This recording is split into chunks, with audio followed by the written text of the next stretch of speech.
Hi, this lesson and the next, we're going to be talking about body paragraphs. In this lesson, we're going to be talking about topic sentences. The basic essay structure goes like this. You've got an introduction, you've got one or two or three or multiple or 50 or 100 body paragraphs, and then a conclusion. So this is kind of your basic overall structure. And you can see the body paragraphs are the most writing that takes up most space or most material that takes up your essay. It's the most important. Body paragraphs have to be good. If you have not a great introduction or not a great conclusion, you can still write a passing essay. But if you have not very good body paragraphs, it's really going to hurt you. Body paragraphs have really five main elements to them. They include a good topic sentence, or five qualities, we'll say.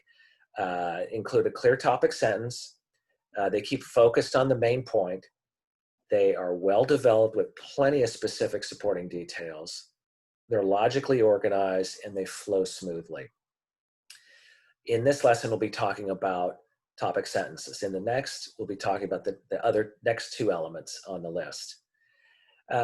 Topic sentences. So what are the topic sentences? What do they do? So it's the main idea of the body paragraph. So each body paragraph should have its own topic sentence, the main idea of that paragraph. They're very important. They help guide your reader to interpret your details. We talked about schema in a previous lesson and forming a structure of meaning.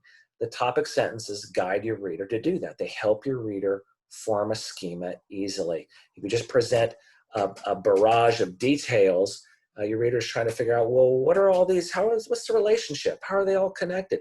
The topic sentence does that for them, and it is a big help. Think of it as a blueprint. It's like it guides your reader in how to build the structure, or a contract is another way to think about it. It's a promise. You're going to talk about X, Y, and Z in this paragraph.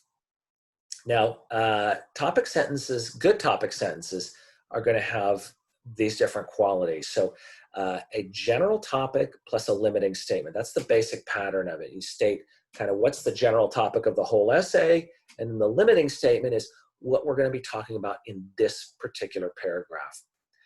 Good topic sentences are also precise. They're not vague or kind of excessively broad. They're really clearly indicate what's going to be talked about.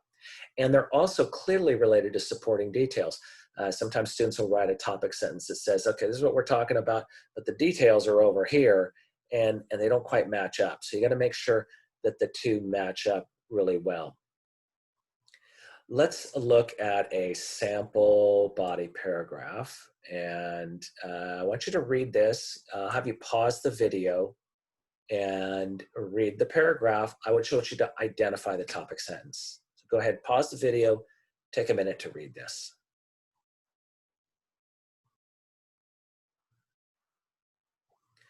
So the topic sentence is, one way to effectively deal with adversities, to accept your situation and reappraise it. This is a good topic sentence. It clearly relates to the details. It explains, it kind of guides your reader to interpret that. It's really nice. It's a commitment or a promise and the writer fulfills that promise in the details. This is a good paragraph with a good topic sentence. And I want to show you this whole idea of a general topic and the limiting statement. So the general topic of the whole essay, one way to effectively deal with adversity. That's the whole essay assignment, is dealing with adversity. And then the limiting statement, accept your situation and reappraise it. That's the particular focus of this particular paragraph. That's the limiting statement. I'd like you to take a look at these four topic sentences. I want you to identify those two parts, the general topic and the limiting statement. And then I'd also like you to evaluate whether you think these are good topic sentences or not. So again, I'll pause the video, please, and take a couple minutes to read through these.